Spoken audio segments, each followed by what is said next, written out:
before the advent of the British.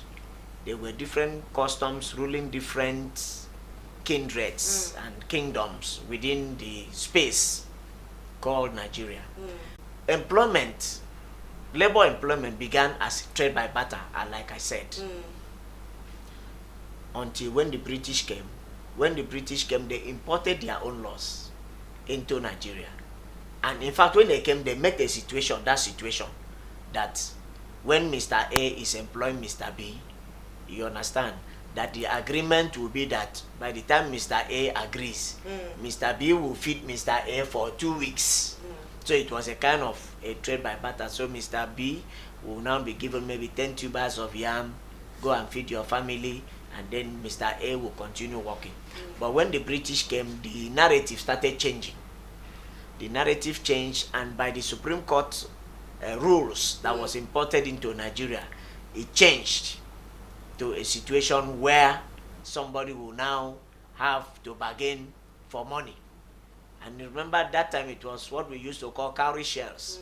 So they paid, they brought in those cowrie shells idea, because before then there was no such idea. So they brought in those cowrie shells idea. So that became a medium of exchange, where a person could be say, okay, go and farm, and then I will pay every week. I will give you 2 cowrie shells, and then he will use those cowrie shells to also go to purchase something else.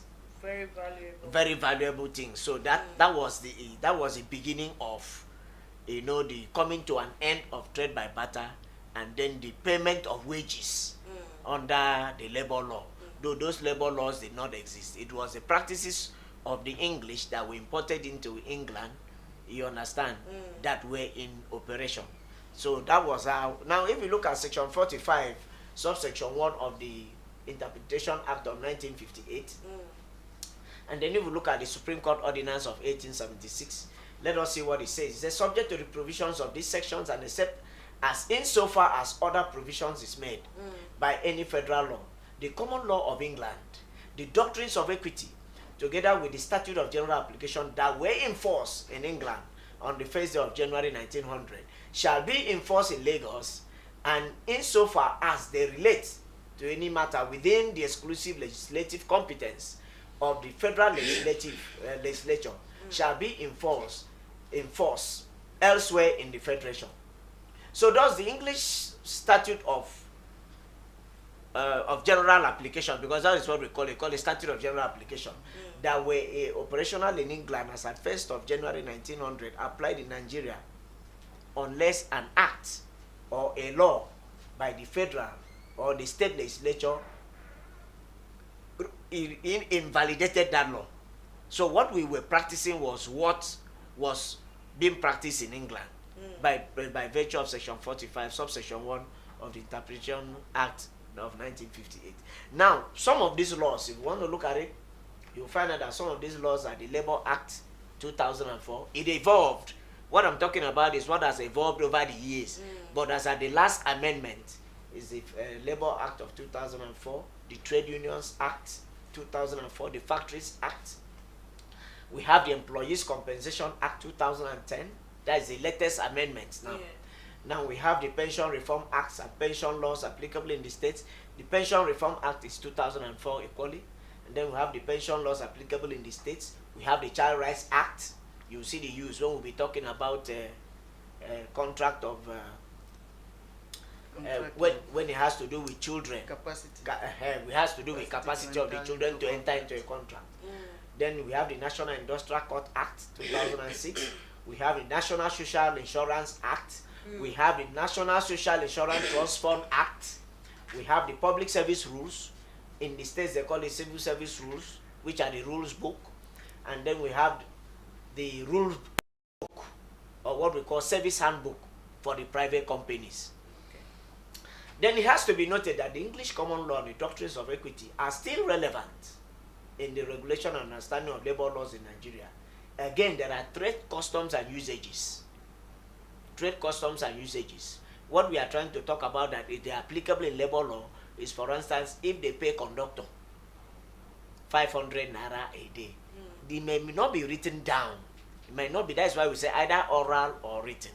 It may not be a written down aspect, like we have mentioned the acts. Yeah. It may not be written down, but what is immediately clear is that there is an understanding between the driver of the bus, the owner of the bus, and the conductor of the bus.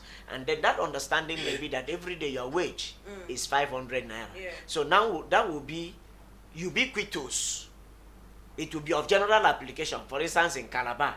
So that anytime you meet anybody and say, I went and worked with for that man as a conductor, at the end of the day, he gave me 200 naira.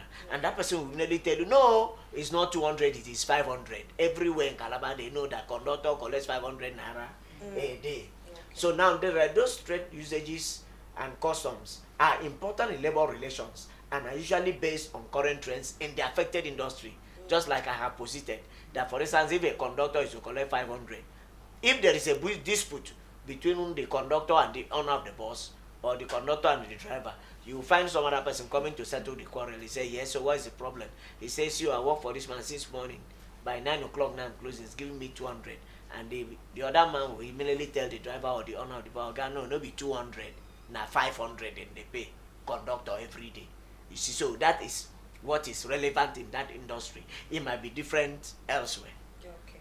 Thank you. So that is the brief rundown of how the labor law has evolved to this. Okay, yes. okay. So, when you were talking, I would like to ask Barrister Osim though, because you made mention of the British laws that they brought in, before which it was trade by barter. What you do, you get this one for what you.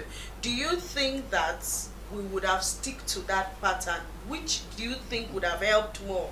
What we are using, is it the British standard we are using now currently in Nigeria, or which other institution, or should I say society or let me even help Osim on No, that,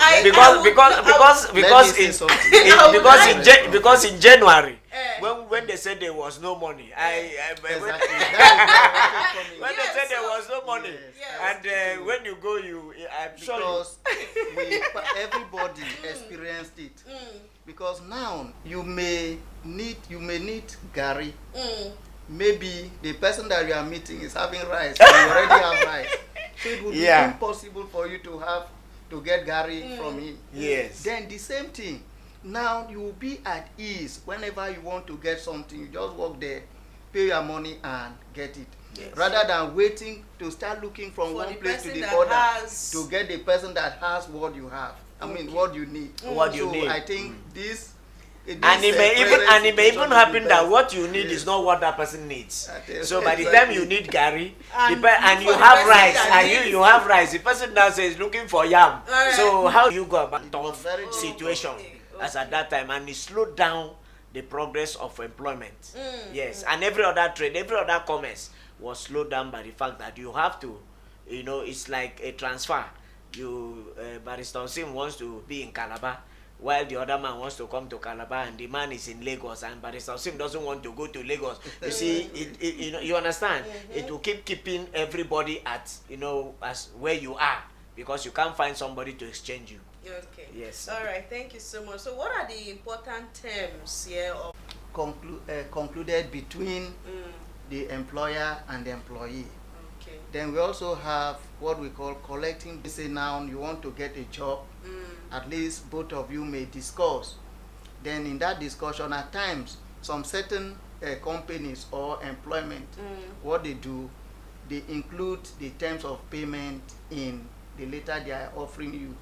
But in some, you have to do it by bargaining. So that is what is meant by collective bargaining. Okay. Then contract of employment. Contract of employment is an agreement which is written or oral, which we've already said before. Domestic servant, those are means of house, stable, garden, servant, and means of house, stable, garden, servant, and all that. Those people that you employ to assist you doing some domestic jobs. Sure, so those are yes. Then worker means any person who has entered or works under a contract with an employer, whether the contract is for manual labor, clerical work, etc. Then we also have young persons means a person under the ages of 18 years and below. Okay. So those are some of the important terms. And Okay. when it comes to that young person, by the time we go, you'll find out that when it comes to government contracts of employment, any person below the age of 18 is not employed in government. It may happen in the private sector, but in government, if you are not up to 18 years, you cannot be employed. Okay. Yes. All right, thank you so much. Like I said, we are not going to be wasting time because today we are just doing more of intro. In terms of the terms here, I would also want to know what are the kinds of contract of employment that is known to the law. Let me take that. When it talks of the kinds of contracts of employment, I have enumerated, or we have enumerated about 5 of them. Okay. And of much importance, which is known and accepted, by the law, yes. But of most important to us here is the divine contract of service. And that was why I said that this program is a legal education and evangelistic program. Okay. Because the first and paramount when it comes to the legal education in Brotherhood of the Cross and Star is the evangelistic aspect of it, which is divine, God's kind of contract of service. Now we have the personal contracts of service, which I call the traditional master-servant relationship, the way it started at the early stage. Then we have the public service contracts, or what we call the contracts of service with statutory flavor. Contract of service with statutory flavor. Then we have the contract for services. And then we have the contract of apprenticeship. Yeah, that was what I was looking for. That is for children below the age of 16 years. It's a contract of apprenticeship. Now, let us begin with the divine contract of service. We really have to adumbrate. Yeah. You keep money because you are going to pay us. We want to teach you law now. Okay. We will side cases and so you will soon become a lawyer. Is it part of the contract of the employment, or because?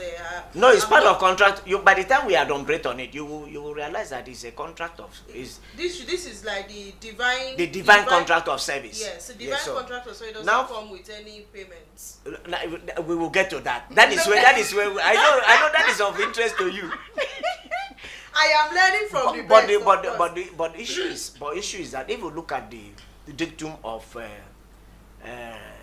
Chief Judge Fakayode, I'm not a Yoruba, but I think it's Fakayode CJ in Reverend Abon against Ademologun, he says that the terms of contract of a clergy are substantially are in the Bible, and the Bible contains substantially the terms of those contracts.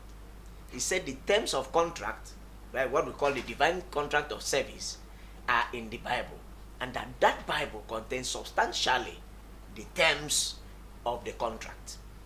You understand? Yes. So if you want to see whether you should be paid for working for God, whether they should terminate the appointment, you understand, whether you can be suspended, whether you can take God to court, all those are contained in the Bible, and that Bible is what will guide us. That was the dictum of CJ in a case where a minister took his church to court.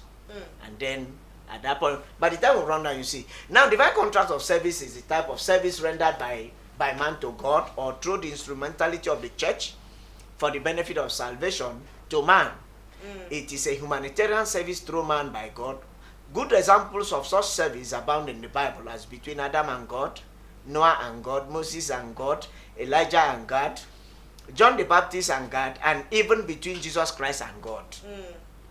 In recent times, divine contracts of service now covers the relationship between a minister, a clergy, and a pastor, and his church. In the Brotherhood of the Cross and Star, the relationship covers all categories of priests, including me, as a Christ ambassador, and appointees appointed for the sole purpose of serving and leading humanity to God. Good examples in Brotherhood include the 144,000 virgin body, which you are a member, the Christ ambassadors, the divine vanguards, the Christ shepherds, the true Christ witnesses, the bishops, and so on. However, the main issue bordering the divine contract of service is whether a party can enforce them in a court of law in the event of a perceived breach, and this question will be answered within the ambits of question as we progress. However, for the sake of administrative convenience, so many churches and religious organizations have developed better documented means of handling the welfare of the above mentioned categories of priests, even in brotherhood, during the pendency of such service. But the law still remains that there is a clear intention, that there is no clear intention to create a legal relationship. That is the most important aspect when we want to talk about divine contract of service. Is there a clear intention to create legal relationship? When we want to talk about Balfour against Balfour, the locus classicus of Balfour and Balfour, as in a relationship between a husband and a wife. If you were a law student, you will know that the wife, when they were dating and when they got married, promised to buy a car for the wife, the husband, and then along the marriage did not buy. And the wife instituted an action. And the main issue that was to be determined in Balfour versus Balfour was whether that relationship was not a social relationship, whether there was an intention to create a legal relationship for which the husband, the wife can sue the husband for the purchase of a vehicle as was promised during the marriage. And the court held to the negative, that was a social contract, that it did not create a legal relationship. So a relationship between a clergyman and his church, a relationship between 144 Jai Dambo and Brotherhood of the Cross and Star was not intended to create a legal relationship, as it is a social contract. Now,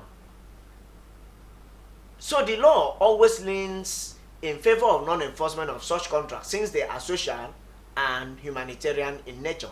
Let us go to Nigerian Court of, we have the case of Reverend Dr. V.C. who against Board of Trustees of the Assemblies of God. It's not only in Brotherhood, everywhere, ubiquitous, is like that. Against Assemblies of God Church, Nigeria, unreported National Industrial Court, Owerri Division. Per O.Y. and O.J., he held that to bring the dispute between the Reverend and the Assemblies of God Church under the jurisdiction of the court, it has to be shown that it arose as a labor and employment dispute. So a dispute between a clergyman and his church is not a labor and employment dispute, as stipulated by Section 28 of the Trade Dispute Act. So there was no intention, there is no intention to create a legal relationship in this circumstance. The court further held that the case before it is an internal disagreement between its pastors does not create any service contract, thereby having no intention to create legal relationship. The court hurriedly declined jurisdiction from hearing the suit since the matter was about a dispute arising from internal administration of the church and not an issue of employment or labor as anticipated by Section 251, subsection 1 of the 1999 Constitution. We also have the case of President of Methodist Conference against Parfit, where it was held that the court, a clergyman does not have a contractual relationship between himself and his church. So it is only a social relationship. It is a humanitarian relationship. It is a shepherdic relationship, but not intended that that party could take his church. A member of Brotherhood cannot take the church, or Assemblies of God, or Presbyterian cannot take that church to court to enforce an obligation. What you do at the circumstance, if the father will let you, is to walk away. But we know that in Brotherhood you cannot just walk away like that, because the relationship is a spiritual one. Yeah. So it is only when the master realizes that he wants to let you off the hook. So the man quickly said that relationship is between the clergyman and God himself through Jesus Christ. And the Bible contains substantially the terms of such contract. And he struck out the matter. And now, as voluntary in nature, you walk into it based on your destiny with God, to serve God, attracting no intention to sue or enforcement in the event of a perceived breach. Okay. However, it has been noted, persons who voluntarily accept to serve God in any capacity are entitled to remuneration and payments You understand? They have to eat, they have to wear good clothes. You know, cleanliness is next to godliness. They have to appear neat. They have to stay in neat places. They have to, you know, eat food. They have to be alive in order to serve God. So that organization has a duty placed on it to ensure that they are comfortable. But in the case of any perceived, that is why they call it perceived breach. In case he feels that there is a breach, what the law says is that it was a social and humanitarian service, and you cannot sue and claim for serving God, and then there is a breach. Okay. Thank you very much. Thank you so much. I was just going to say if we can summarize this particular one. I think you mentioned about 5 of them or 4. Yeah. Yeah. Okay, and this is just one that this is just one. Yeah. on. Yeah. Okay. So anyways, since we have time, that we are going to run down on all of this. I don't know if Barrister Osim has another one to elaborate on, since we are still. No, we'll just run it down. One, I finish Let one. him finish that one. Okay, let me finish. Now the second one is a personal contract of service. Okay, so we'll just have a summary of each of them, so we don't sleep more on. Yeah. Now, when it comes to personal contracts of service, there are contracts that are entered into between private companies and individuals, as in First Bank of Nigeria, Mobile Nigeria Unlimited, Chevron, Shell. Yes, they take into consideration their rules book and service manuals. The letter of appointment and the rules book form the binding agreement in such contracts. You can see that there are cases when they went to court. Meanwhile, the foundation and regulator of the contract is the government by the instrument of the Labour Act. That is why we are now saying that even in personal contracts of service, everybody falls down back to the Labour Act. For instance, now that the government have set aside what we call the pension reforms scheme, every company that has about 5 personnel or more must have a pension scheme. Okay. Yes, so we have the case of Shena Security Company Limited against Afropark Nigeria Limited, 2008, All Federation Weekly Law Report, Part 426, 1827, page 1827 and 1839, 1838. In law, they are referred to as purely master-servant relationship. That personal contract of service. They are purely master-servant relationship. And the law in this type of contract is that you cannot force a willing servant on an unwilling master. And you cannot also force an unwilling master and a willing servant. And so in the event of the commission of a crime, the master is entitled to summarily dismiss the servant without notice. And the court will not make a declaration that the contract still subsists. We have some cases, Kunolo against CBN and under 213, law report, Supreme Court, University of Nigeria Teaching Hospital against Norley. In an ordinary master-servant relationship, there is a general power reposed in the employer to dismiss an employee for misconduct of any kind, of which the court will not inquire into. So once the servant commits an offense that is known to law, the master is at liberty to dismiss the servant without. Now, they're against Asaba Textile Mill PLC, 2004, it was held that the master can terminate the employment of his servant and employee at any time and for any reason or for no reason at all, provided the termination is in accordance with the terms of the contract. That is that letter of appointment that they're given and the rules book. Once it is complied with, they can. Yes. Therefore, the employer and master in a traditional or ordinary master-servant relationship has the right to hire and fire at any time. You see the case of UBA against Toyimbo, 2008, Court of Appeal. So that is for the traditional master-servant relationship. Now, when it comes to contracts of service with a statutory flavor, those are public service contracts. That is people working for the government. You understand? Yeah. And then they are governed by the public service rules. So there is a presumption of job security in public service contracts. You understand? Yes. Then it was erroneously believed that a contract of service with statutory flavor was held at the pleasure of the crown or the state. It is not held at the pleasure of the crown. Now, let me explain what we mean when you say that it is held at the pleasure of the crown or the state. That is, the governor has the right to appoint the person, the president has the right to appoint the person, and has the right to fire the person. No. The president once your appointment has been confirmed Yeah. as clerical officer 2 in a government establishment, as messenger, the president and the governor of that state where you are working for does not have the right to hire. He has the right to hire you, but does not have the right to fire you. What has the right to fire you is your commission of a criminal offense which is investigated and proved that you committed that offense. Yes. So what happens is that once a person that is under a government employment commits an offense, a panel is set up. There is fair hearing. The person is asked questions. Books are opened into. Verifications are made. It is only when that person is found guilty by the panel that was set up that he cannot be fired.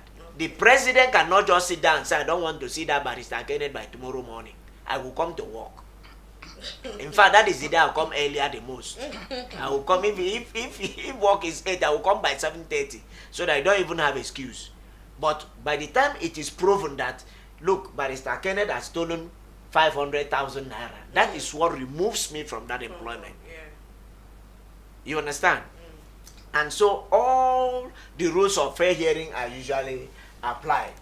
However, the courts in a long list of cases are drawn the fine decision between a public servant and a public office holder.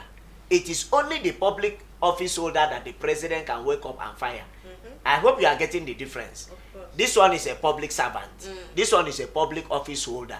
A good example of a public office holder is Attorney General of the state, Attorney General of the Federation, Commissioner for Finance, Commissioner for Education.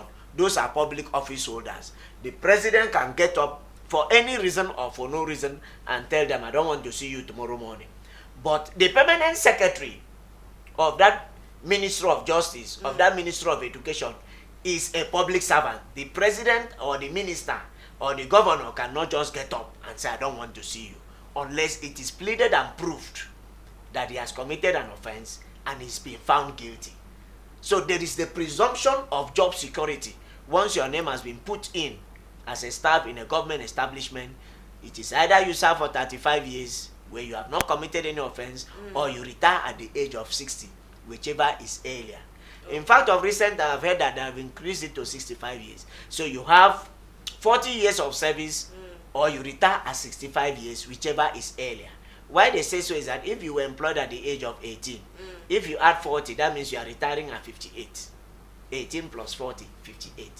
But accepting that, you must have committed a criminal offense that is being proven, that is being proven against you that you are guilty.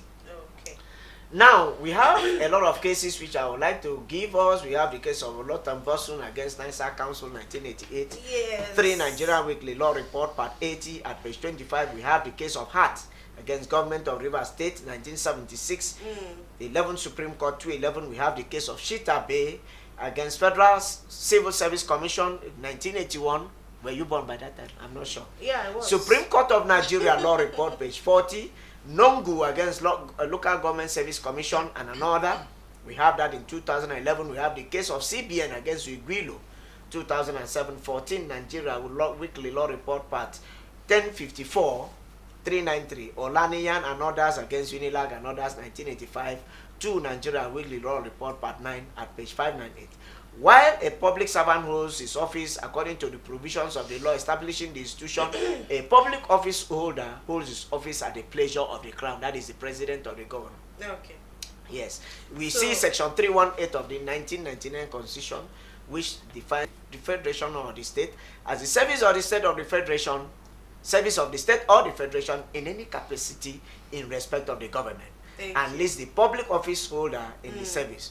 While section 208 lists the offices to which a person can be appointed to hold office as secretary to state government, head of civil service of the state, permanent secretary, and other chief executives in any ministry or department of the state. All right, sir. Yes. All right. Thank you very much. Yes. We are out of time. I really wish we had more time, but yes, we are out of time already. So we are so sorry that we can't give you all of the informations that we have concerning this topic, but don't too worry, because we still have other Fridays to come up with this topic and give you a full breakdown on how to go about appraisal determination and contract of employment. So thank you so much, Barrister Kenneth, with emphasis on the topic, you know. So I'll also, next time when we come on, we'll start afresh from that point. We are not starting afresh, we are moving forward. We are moving so that forward. we can adopt No, I know where we from- stopped. I know we are where going we to stopped. start We from- were done with divine We are going contract. to We start are with consideration, element of contract. element of contract. Yes. So yes. That was where I was expecting to come in. Okay. So No, we still have will start contract for with you. services. We have to talk about that. When don't worry, to you when we come back. Okay. Yes, I would like it to be a complete package. Yes, it will be a complete package when it's brief. But you know, when we elaborate too much more on one, it's always drags time. So I want it to be, some of them are rushing to listen to what you have to say. So thank you so much, Barrister Kenneth. You have really done justice to this topic. Though it is half, but we are going to conclude it next week again when we come. Next Friday again when we come. Thank you so much, Barrister Sim. Thank you so much, beloved audience, for staying on. So we are going to draw the curtain for today and see you again next other Friday. My name is Joy. That's for now. Television.